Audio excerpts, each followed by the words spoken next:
Por la señal de la Santa Cruz de nuestros enemigos, líbranos, Señor Dios nuestro, en el nombre del Padre, del Hijo y del Espíritu Santo. Amén. Señor mío y Dios mío, creo firmemente que estás aquí, que me ves, que me oyes.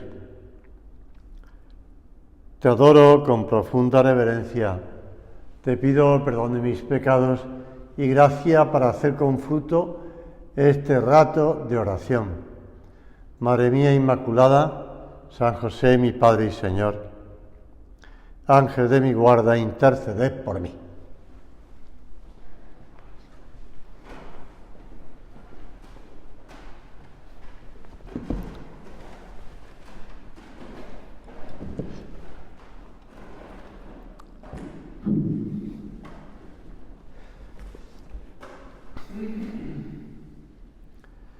En aquel tiempo, los judíos se pusieron a discutir entre sí y decían: ¿cómo puede este darnos a comer su carne?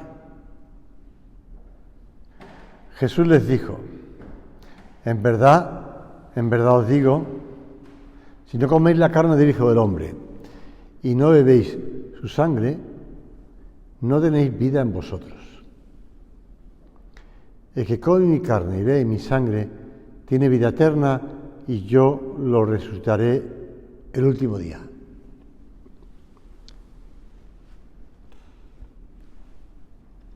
Claro, si estamos hablando de una cuestión sobrenatural,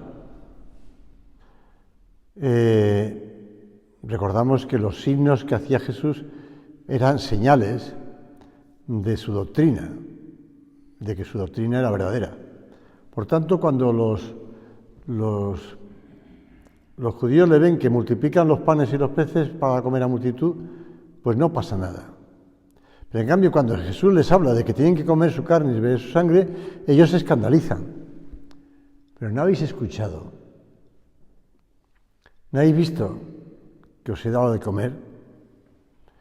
Y claro, ellos buscan el pan material, aunque sea por un milagro. Y eso es perder la fe, eso es no entender la realidad. La fe no es convertirse por los milagros. La fe es creer la palabra de Dios. Es creer. También Adán y Eva vieron un gran milagro, vamos a decirlo así, también material, porque realmente vieron cómo ellos estaban en medio de un mundo que los había creado Dios, que había creado todo, que hablaban con confianza con Dios, y que ellos estaban en el centro del mundo para poner los nombres a las cosas, para gobernar, para tal. Pero después viene la palabra de Dios y le dice: no comáis de esto. Y ahí no le creen. ¿Ves? Creen lo que ven, pero son milagros materiales. Y por tanto, mientras que no salga de la materialidad, no pasa nada. Pero cuando ya se le pone por delante, por eso a Jesús a veces le piden en el Evangelio, le piden que haga milagros. Y el Señor dice: no, por vuestra falta de fe. Y tú dices: claro, es que no creen que pueda hacerlo. No, es que no creen lo que Jesús dice. Lo único que creen es en las cosas materiales. Porque en el fondo puede, entre comillas, perdóname, puede hacerlo por magia, ¿no? Esta magia que vemos en algunos momentos, bueno, en el Antiguo Testamento, ¿no? Y también en otros libros que no son de la Biblia, que hay magia, que puede hacer magia. Que se puede hacer magia, porque incluso cuando Jesús hace cosas, dice: bueno, también aquí los otros hacen lo mismo, con lo cual, lo mismo que le pasa al faraón, que ve cómo va convirtiendo Moisés cosas, pero en la palabra de Dios no creen, no creen. Por tanto, nosotros hemos dado cuenta de que la fe va más allá de la materialidad, va de la palabra de Dios. Y tú dices: bueno, ¿y cómo puedo conocer yo la palabra de Dios? Pues el mismo Cristo se lo dice: el que come mi carne y bebe mi sangre permanece en mí y yo en él. Lo mismo que el Padre que vive me ha enviado, y yo vivo por el Padre, también el que me coma vivirá por mí. Este es el pan bajado del cielo. Aquellos hombres se enfrentan a Cristo, y no le entienden, y se enfrentan a Él. Como también se enfrentan a Él los porque esto es en la sinagoga de Cafarnaúm, en la sinagoga de Nazaret, cuando Jesús se aplica las palabras del profeta Isaías. Intentan tirarlo por el barranco del pueblo. No creen en su palabra. No creen en su palabra. ¿Qué tenemos que hacer nosotros? Creer a Dios. Fiarnos de su palabra. Y tú dices, pero bueno, yo lo que leo en el Evangelio, lo que leo en la Biblia, pero sí, pero bueno, ¿y cómo sé yo que esa es la palabra de Dios? El Espíritu Santo se encarga de eso. El Espíritu Santo es el que nos mueve. En verdad os digo, todo lo que se le pondrá a perdonar a los hombres, menos el que blasfeme contra el Espíritu Santo. Ese no tendrá perdón jamás, cargará con su pecado para siempre. El pecado contra el Espíritu Santo.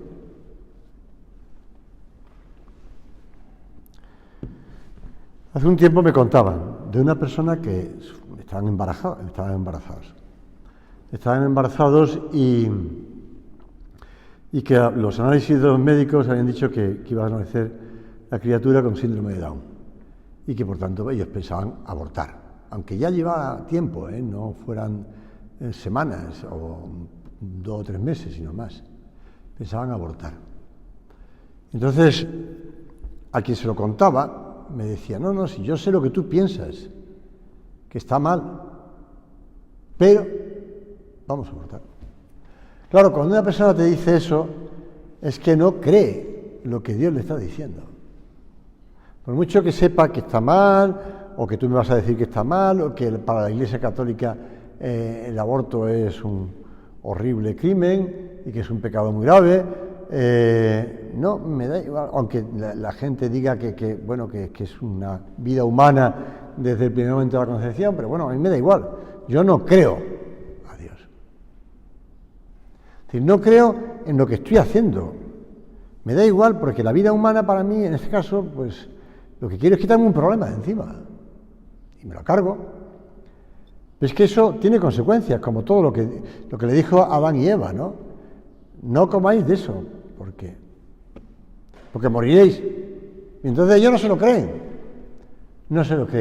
Oye, no mates a este niño, pues porque morirás, quiere decir, porque estás matando la vida humana y también te estás matando la imagen de Dios en ti, que es el pecado.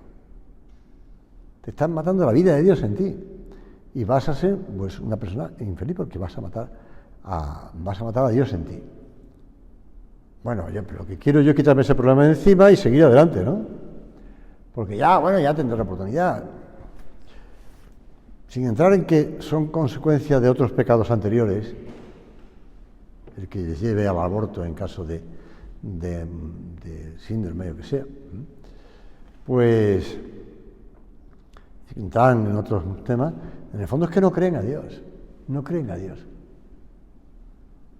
Y aunque Dios les está hablando a través de la Iglesia, a través de lo que ese amigo o conocido le estaba diciendo, oye, tú ya sabes que eso está mal y tú estás casado por la Iglesia, por lo menos algo de fe tendrás, ¿no? Por algo. Hemos de pedirle al Señor que como aquel hombre, el padre de aquel niño endemoniado, ¿no? Cuando bajan del monte de la transfiguración. Señor, yo creo, pero auméntame la fe. Es decir, auméntame la fe para creer lo que tú me estás diciendo, que el pecado me hace daño, que escoger el mal, que seguir el camino del pecado me hace daño, y que además me aparta del fin para el que tú me has creado. Es el llamado incumplimiento del fin, que el pecado es mal. No es malo porque ya lo haya dicho Dios, sino porque me hace daño a mí y a los demás. Yo siempre digo que a veces cuando una persona te viene a confesar y te dice, padre, yo es que no tengo ningún pecado. Entonces, ¿para qué tienes a confesar, no? Ya de entrada tienes el pecado de soberbia, pero bueno, no se lo digo, no voy a ser que se vaya. Pero lo que intento hacerle ver que tiene pecado. Entonces, pero yo no hago daño a nadie, pues eso no es verdad. Eso no es verdad. No es verdad, porque cuando una persona comete un pecado, ya de entrada, por la comunión de los santos, nos está perjudicando o estamos perjudicando a los demás. Y después que no es verdad que no hagamos daño a nadie, porque sí hacemos daño. Cuando una persona se deja llevar por la ira, se deja llevar por el orgullo, cuando una persona se deja llevar por la pereza, cuando una persona se deja llevar por la gula, por la ira, bueno, vete repasando los pecados capitales, ¿no? Pues hace daño a los demás. Porque tú dices, bueno, claro, es muy sencillo, la ira va contra los demás, claro, porque estoy echando un broncazo a esa persona, pero la gula, ¿a quién le hago daño? Pues sí, le haces daño a los demás, porque te vas volviendo egoísta, perezoso y por tanto te estás perjudicando a los demás. Por eso se llaman pecados capitales. El Papa Francisco, en una de sus homilías, hace ya muchos años, 10 años, decía en Santa Marta, donde vive, el diablo existe también en el siglo XXI y debemos aprender del Evangelio cómo luchar contra él, para no caer en la trampa. Para hacerlo no hay que ser ingenuos, por ello se deben conocer sus estrategias para las tentaciones, que siempre tienen 3 características. Comienzan despacio, luego crecen por contagio y al final encuentran la forma para justificarse. Bueno, pues ese es el camino del demonio. Y el demonio, el otro día leí una entrevista que le hicieron al exorcista de Barcelona, de la diócesis de Barcelona, un hombre que bueno, pues ha estado de un sitio en otro, es decir, que antes de llegar a Barcelona de vuelta y ser exorcista, nombrado por el obispo, claro, exorcista, pues estuvo pues en misiones y tal y cual. Y bueno, no es que se ponga a hablar de las misiones, pero sí, entre otras cosas, se dice que el diablo, el demonio, no tiene sentido del humor. Es decir, no le hace gracia las cosas. Él siempre tiene maldad y por tanto la maldad no es una broma, sino que es hacer daño. Es hacer daño. Y que, bueno, pues por tanto que también que a veces los niños, cuando juegan con cosas, los adolescentes juegan con cosas del demonio, pues están jugando con cosas del demonio, pero el demonio no está jugando. No están jugando. Y esas cosas que si el Halloween, que si que tienen importancia porque son tonterías, ¿no? Pues posibilitan el que el demonio pueda también hacer de las suyas, ¿no? Hacer de las suyas. ¿Y nosotros qué tenemos que hacer? Pues lo que tenemos que hacer es hacer buen uso de la libertad. Es decir, ser libres. Ser libres, porque Dios nos ha creado para amar. Y no se puede amar sin la libertad. Dice San Pablo, hemos sido llamados a la libertad. Y la creación misma es una manifestación de la libertad divina, porque nadie le obligó a Dios a crear. Y los relatos del Génesis dejan entrever ese amor creador de Dios y su alegría por comunicar al mundo su bondad, su belleza. No, basta con que te leas el capítulo 1 del Génesis, del primer libro de la Biblia, para darte cuenta de que Dios se alegra y vio Dios que era bueno. Es un modo muy antropomórfico de explicar la alegría de Dios. Evidentemente Dios ya sabía que lo que creaba era bueno, porque Dios no puede crear el mal. El mal es ausencia de bien, del bien debido. Pero Dios no puede crear el mal. Pero lo explica de ese modo, es decir, y vio Dios que era bueno. Ya cuando llega el hombre y vio Dios que era muy bueno. Dios se alegra cuando comunica su bondad, cuando comunica su belleza. y al hombre su libertad para poder amar como Él, por Dios que es libre. Y al llamarnos a cada uno a la existencia, Dios nos ha hecho capaces de elegir y querer el bien, que eso es la libertad, elegir y querer el bien, y de responder con amor a su amor con mayúscula. Decía San José María, es un misterio de la divina sabiduría que al crear al hombre a su imagen y semejanza haya querido correr el riesgo sublime de la libertad humana. De la libertad humana. El riesgo sublime. Sí, Señor, porque tú sabías lo que el hombre iba a hacer con lo que tú le entregabas. Sabía lo que el hombre iba a hacer, pero a pesar de eso quieres asumir el riesgo. Y tú dices, bueno, claro, con Adán y Eva, tal. No, y con nosotros. Porque Dios no solamente sabe lo que pasó o lo que iba a pasar con Adán y Eva y que van a cometer el pecado original. No. También sabe lo que voy a hacer yo con mi vida. Y Él asumió el riesgo. Corrió el riesgo de la libertad mía, de mi libertad. De que yo puedo hacer en cualquier momento con la cantidad de cosas que Dios me da y me sigue dando y me ha dado. Puedo hacer lo que me dé la gana y puedo, tirar por tierra todo. Cuando a veces, por un motivo u otro, en un lugar u otro, llega una persona a confesarse y te dice, y además he comulgado en pecado mortal. Pues te da mucha pena, ¿no? Da mucha pena no por él, sino por Dios. Porque dice, Señor, tú asumes el riesgo de la libertad de esa persona, que no solamente le has creado, no solamente le has dado todo lo que le has dado, si además te entregas en la Sagrada Comunión y no te importa, entre comillas, que él vaya a hacer mal uso, es decir, que vaya a comulgar en pecado mortal, que es echarte a patadas en cuanto entres en él. O ella. Pero claro, el Señor asume el riesgo de la libertad humana. O corre el riesgo. Señor, que sepamos valorar todo lo que nos das. Valorar todo lo que nos has entregado. Comprender lo que tú nos dices.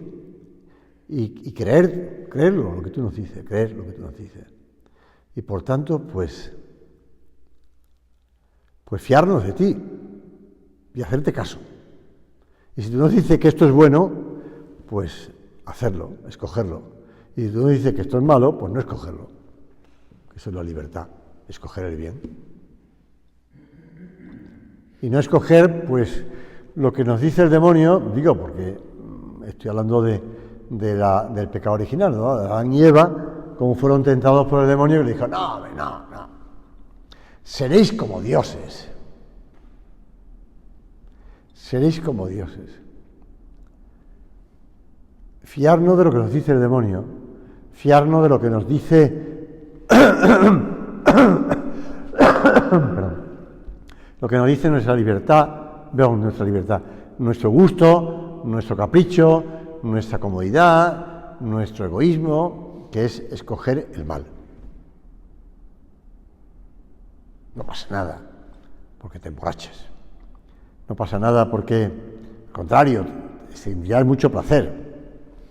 No pasa nada porque consumas droga, ¿no? Total, vas a pasártelo muy bien. Vas a estar evadido por completo y te lo vas. No pasa nada porque te dejes llevar por el tema de la sexualidad. Contra la castidad. Y no pasa nada porque eso es un placer, eso es disfrutar. Ya después ya veremos. Ya lo arreglamos. La libertad es frágil, nuestra libertad es frágil. Pero, como dice el Papa Benedicto XVI, en esa encíclica suya, Salvados en la Esperanza, Spe Salvi, muy bonita además, dice, el hombre sigue siendo siempre libre. aunque su libertad es también siempre frágil. Se mantiene como un bien esencial de cada persona humana, que es necesario protegerlo. Dios es el primero en respetar y amar, porque no quiere esclavos sino hijos, dice San José María en el Cristo que pasa. Y Dios respeta. Y se pregunta al propio San José María, ¿por qué me has dejado, Señor, este privilegio con el que soy capaz de seguir tus pasos, pero también de ofenderte?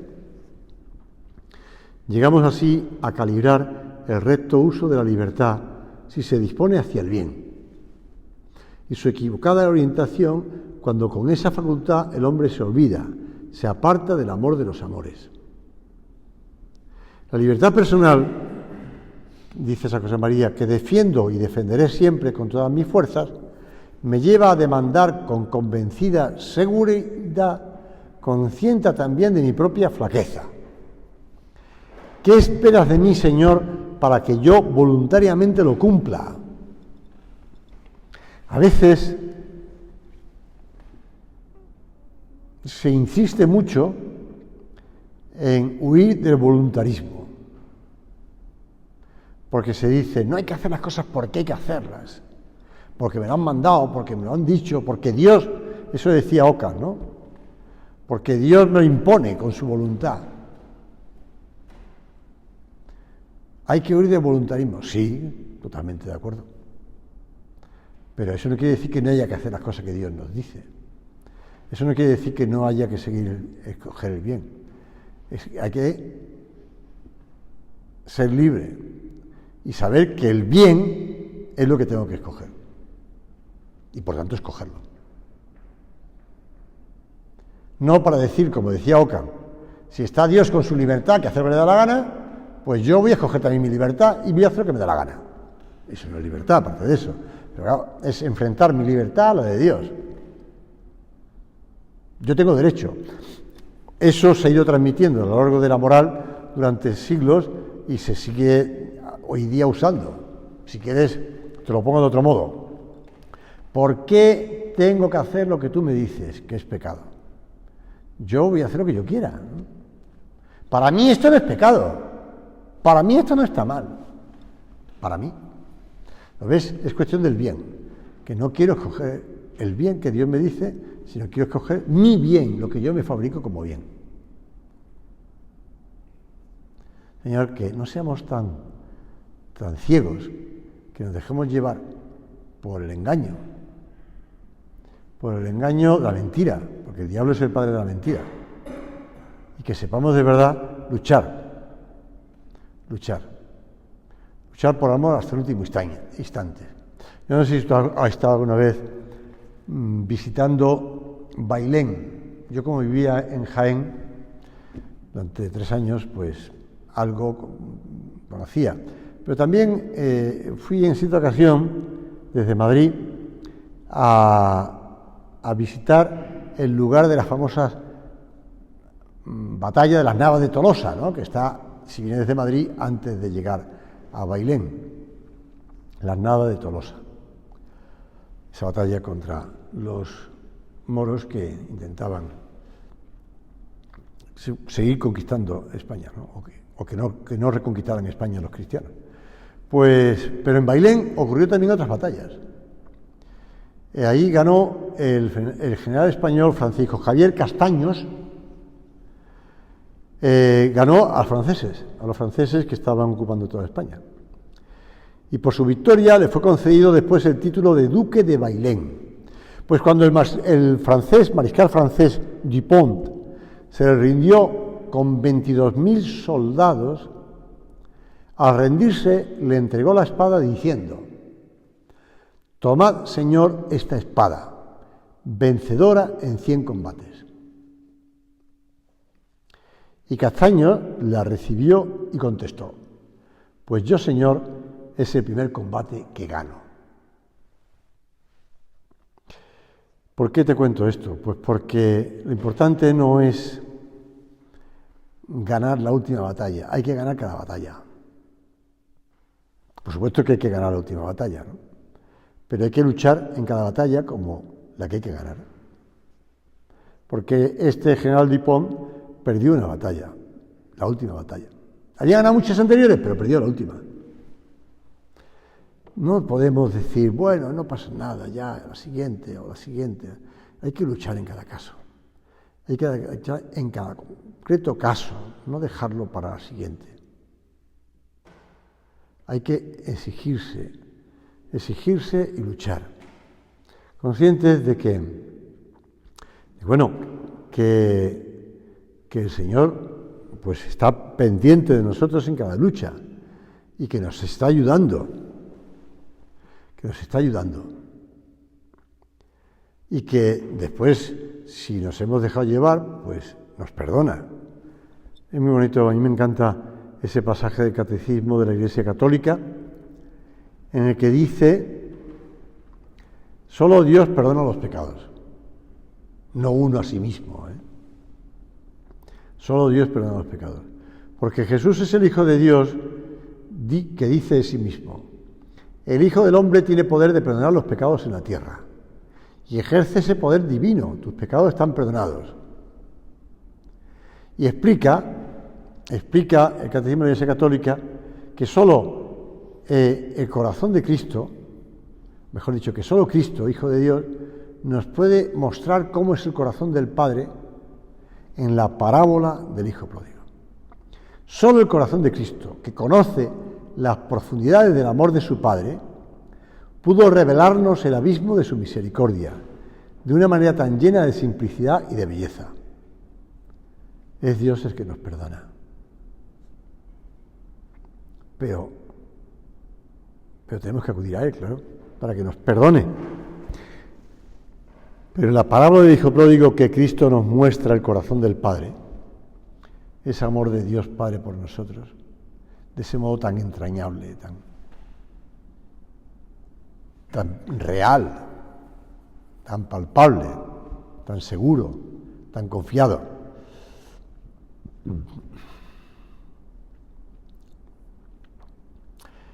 Por la provincia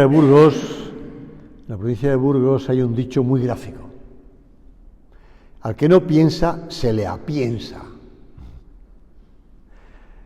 El que no hace y no piensa, pues eso, termina comiendo pienso, se le apiensa. El que piensa y no hace se queda a medio camino. El que piensa ya se puede llegar lejos. Por eso hay que pensar, hay que creer con la cabeza, creer en la palabra de Dios y tener esa confianza en Dios y no perder nunca la confianza, no desmoralizarnos, no desanimarnos, sabiendo que una cosa es sentir y otra cosa es consentir, como le gustaba repetir a San José María, que aunque no consientas, el Señor está hasta que no consientas, el Señor está contigo y te está ayudando. Y el Señor permite la tentación y se sirve de ella providencialmente para purificarte, para hacerte santo, para desligarte mejor de las cosas de la tierra, para llevarte a donde Él quiere y por donde Él quiere, para hacerte feliz en una vida que no sea cómoda, para darte madurez, comprensión, eficacia en tu trabajo apostólico con las almas, y sobre todo para hacernos humildes, muy humildes, que es el principio de ambas virtudes, hacernos muy humildes, darnos cuenta de que no nos podemos fiar de nosotros mismos. Acudimos a la Virgen Santísima. Ella es consuelo de los afligidos, refugio de los pecadores. Decía San José María, vuélvete siempre a ella confiadamente y dile, Madre mía, confianza mía.